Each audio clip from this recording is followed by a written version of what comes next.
каналда телевизор программасы, аны мен Самат Асипов алып барам. Саламатсыздарбы? Бүгүнкү программада мас болуп алып, унаа айдап, жол коопсуздук кызматкерлеринин колуна түшкөн айдоочулар, алардын адаттан тыш жоруктары тууралуу айтып беребиз.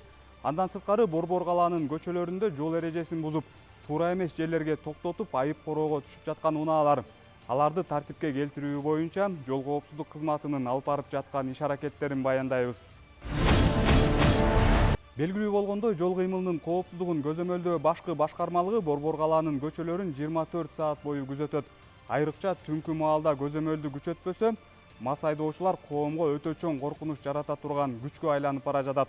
Маселен, дем алыш күндөрү спирт ичимдигин ичип алып, унаа башкарган ондогон айдоочулар жол коопсуздук кызматкерлеринин колуна түшөт. Мына ушундай окуялардын бири 25 апрель түнкү саат 2:04 чамасында Борбор калаанын Байтик Баатыр көчөсүндө катталды. Мына бул сиздер көрүп жаткан унаа шектүү катары токтотулуп, айдоочусу Кытай жаран экен. Айдоочу менен жол коопсуздук кызматкерлеринин андан аркы кыймыл аракеттерине кийинки видео тасмада күбө болосуздар.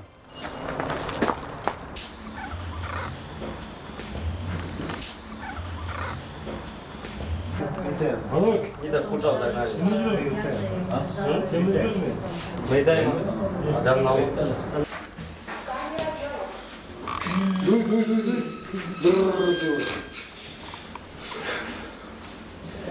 Oh, letak dah.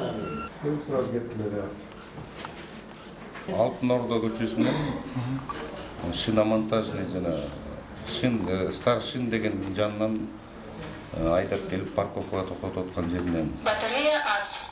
токтотуп текшерсек, ушу подозрение бар болчу да, капотто пиво ичип атышкан да.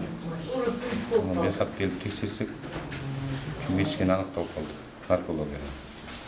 Суунасын эми стоянкага коебуз, тиешелүү протоколдорду жазып беребиз. Негизи мас адам айдап бара жаткан унаа тез эле кызматкерлердин шегин жаратат. Маселен, ушул дем алышта милициянын кайгылуу кызматы менен бирге өтүп жаткан рейд учурунда жолдогу жүздөгөн машинанын ичинен мына бул унаанын айдоочусунун адаттан тыш кыймыл аракеттери дароо эле көзгө илинди.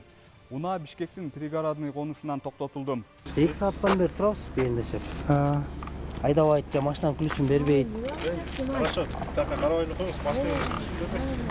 Машинанын ключун берип коюңуз, келиңиз.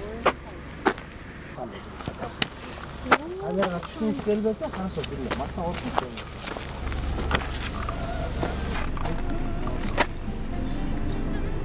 Ичинде спирт ичимдигине кызып алып машина айдап бараткан айым экен. Убакыт таңкы саат 4-5 болчу. Машинанын ичинен дагы толгон токой ичимдиктер чыкты.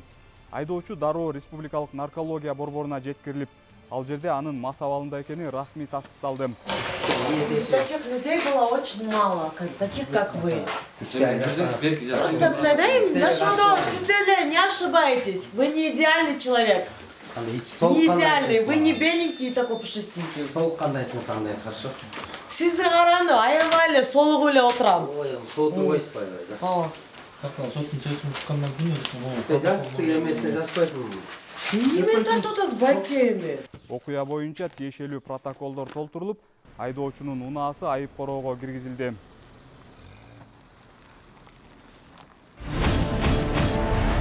Мас абалында машина айдаган айдоочуларды кармоо, аларга чара көрүү жол коопсуздук кызматкерлери үчүн деле оңой олтоң иш эмес. Айдоочулардын көбү ортого тааныш билиштерин салат, айрымдары коркутуп, үркүтүүгө өтөт. Ал эми кээ бир айдоочулар мына минтип мушташканга чейин барышат.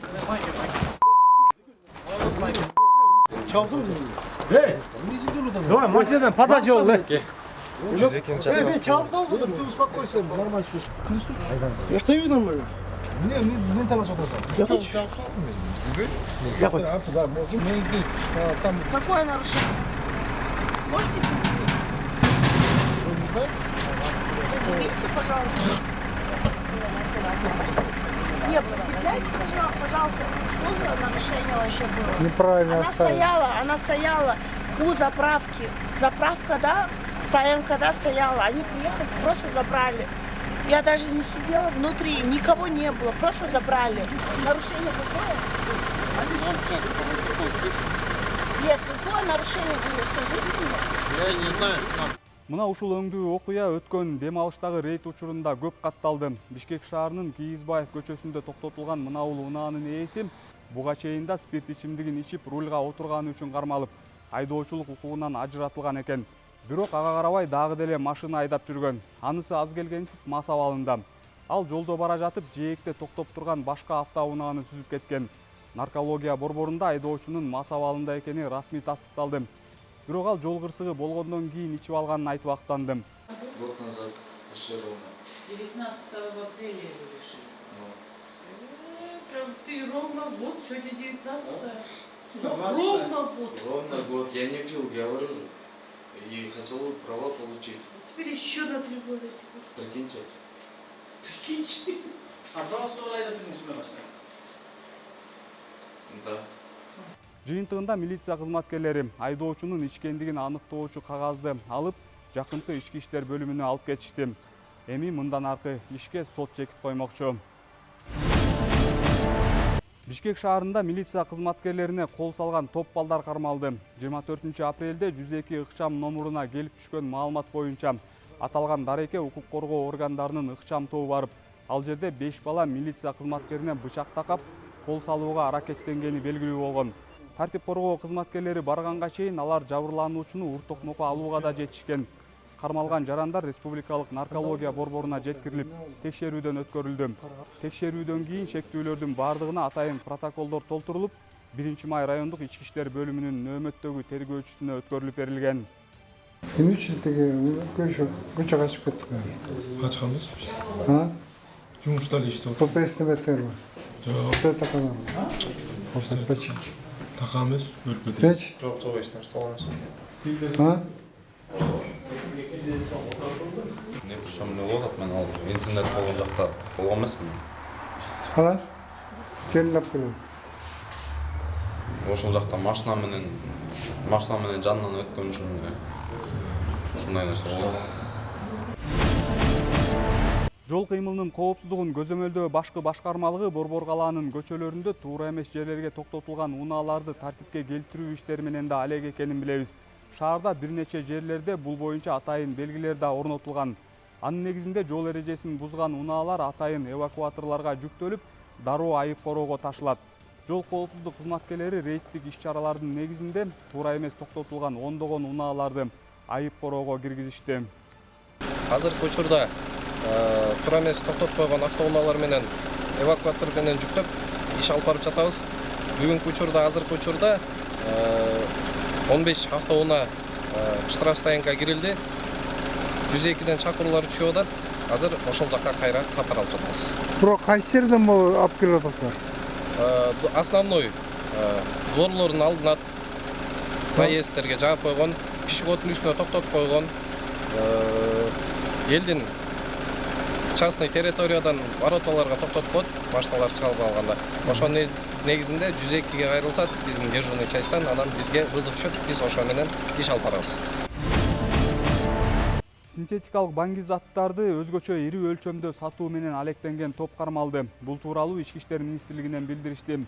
Белгилүү болгондой, министрликтин баңги затты мыйзамсыз жүгүртүүгө каршы күрөшүү кызматына 40-45 жашка чейинки Азиат улутундагы балдардын тобу Бишкек шаарында узак убакыттан бери баңги зат сатуу менен алектенип жүргөндүгү тууралуу ыкчам маалымат келип түшкөн. Ыкчам иш-чаралардын негизинде аталган кылмышка шектүүделген Чүй облусунун 3 жараны кармалды. Алар андан ары сатуу үчүн баңги заттын ири көлөмүн алып жаткан жеринен колго түшкөн. Учурда бул кылмыштарга тиешеси бар башка адамдарды аныктоо боюнча кошумча иш-чаралар жүргүзүлүүдө.